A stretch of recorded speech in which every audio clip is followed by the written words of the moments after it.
Evet arkadaşlar, bugün size mutfağımızdan annemin öksürüğe iyi gelen bir tarifini paylaşacağım.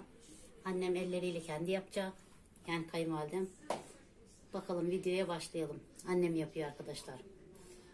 Sizler de deneyin. Çok güzel, çok sağlıklı, geçmeyen öksürüğe iyi gelen bir tarif. Şimdi annemin ellerinden bu tarifi sizlere ben çekeceğim. Haydi başlayalım arkadaşlar. Evet, merhaba arkadaşlar. Öksürüğe iyi gelen ayva tarifi. Tereyağını koyduk. Ayvayı da koydu için annem. Hadi bakalım.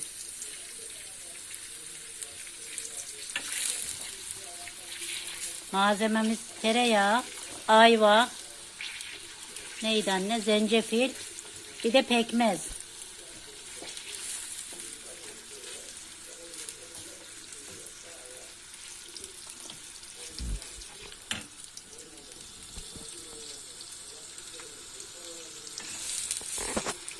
En son zencefili koyuyorsun.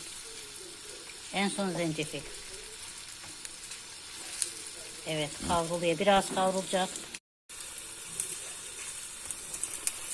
Evet, şöyle en yakından alıyor. Tereyağı ne güzel koktu.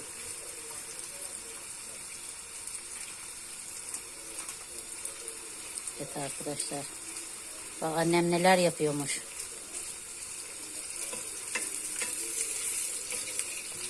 Evet arkadaşlar, bu tarif de annemden. Yani kayınvalidemin ellerinden size öksürüğe çok güzel, öksürüğü kesecek bir ayva tarifi.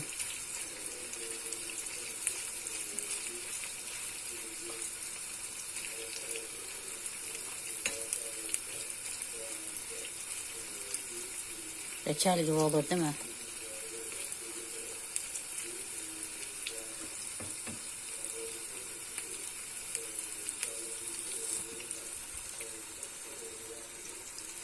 Mis gibi koktu vallahi. Ayvaları soyduk, kibrit çöpü gibi. İnce ince kıydı.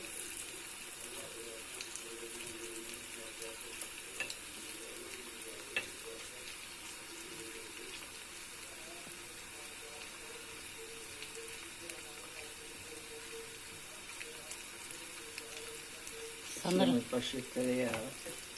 iki kaşık mıydı? 2 yemek kaşığıymış tereyağı. Olsun, söyler ne? 2 yemek kaşığı tereyağı, evet. Bir ayva değil mi anne? Bir ayva. Bir ayva. Tam bir ayva.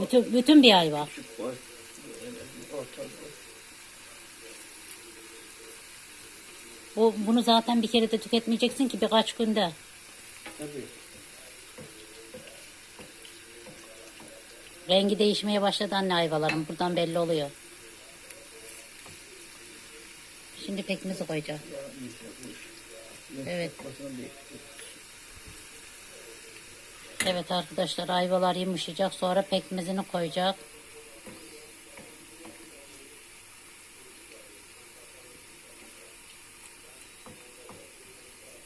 Kış günlerinde öksürüğe iyi gelen bir ayva tarifi.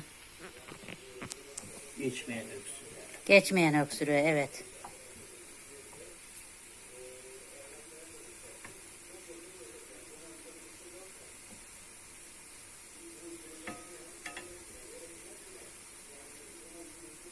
Şuralardan doğru şey olmaya başladı.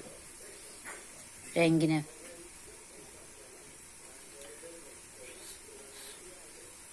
Biraz pişecek tabii ki. Öyle ayvalar karamelize olacak biraz. Yumuşayacak. Yani Yumuşaması lazım. Karamelize edilmiş. işte.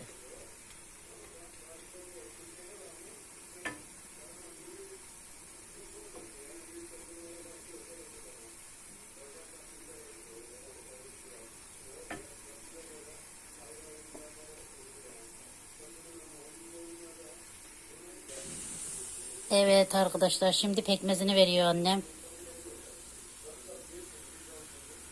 Doğal pekmez. Oh.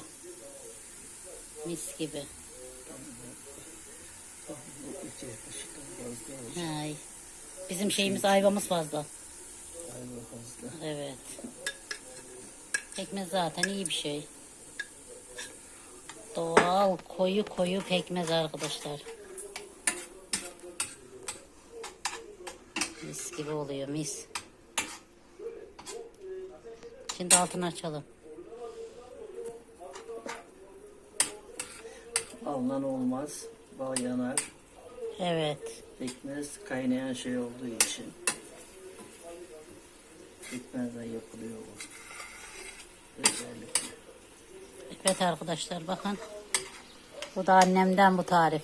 Siz de yapın arkadaşlar. Öksürüğünüze iyi gelir. Çocuklarınız öksürüyorsa, evde hasta olursa. Rengi de çok güzel oldu anne. Harika bir renk aldı.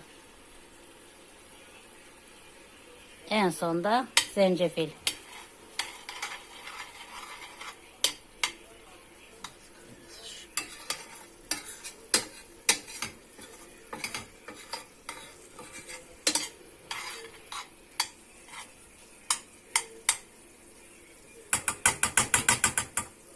Sakın ha ballı koymayın arkadaşlar. Bal sakıncalıymış kaynatmaya. Zaten hep söylüyorlar. Sıcak ıhlamura bile koymayın diyorlar artık. Bilmeyenler koyuyordu tabii ki.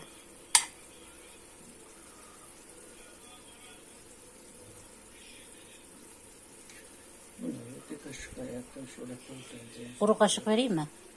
Yok, boşaltalım. Hı. Biraz pişsin.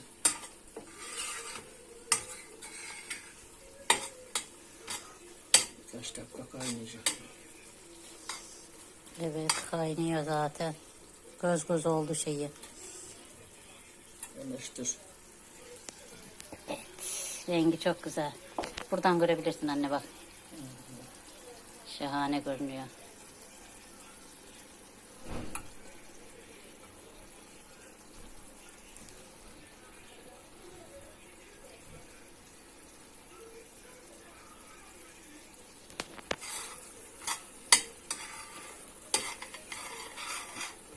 Doğal öksürük kesici ilaç yani bu.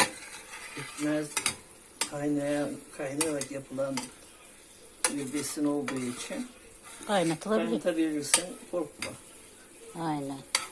Şeye de koyuyorlar ya anne. Mesela şeye helvalara kaynarken atıyorlar içine reçellere. Pardon. Reçel değil ya. Tatlıların şerbetlerine. Şerbete reçel dedim. Bak daha çok ağdalandı.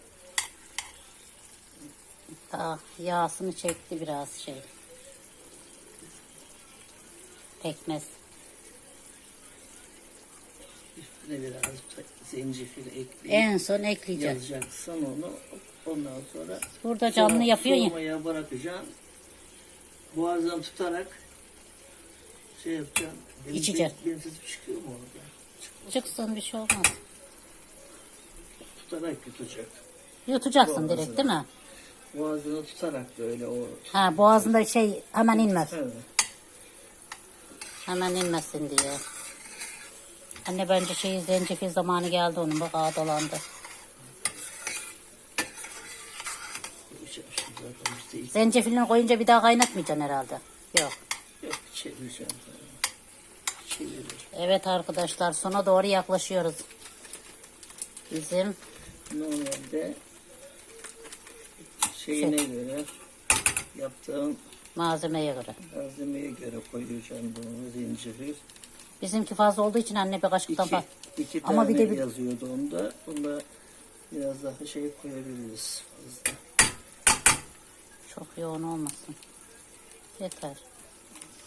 Evet zencefilini de koyduk arkadaşlar bakın. Dolu dolu bir yemek kaşığı. Bir de Dolu dolu veya 2 tatlı. tatlı kaşığı. 1 yemek kaşığı dolu dolu.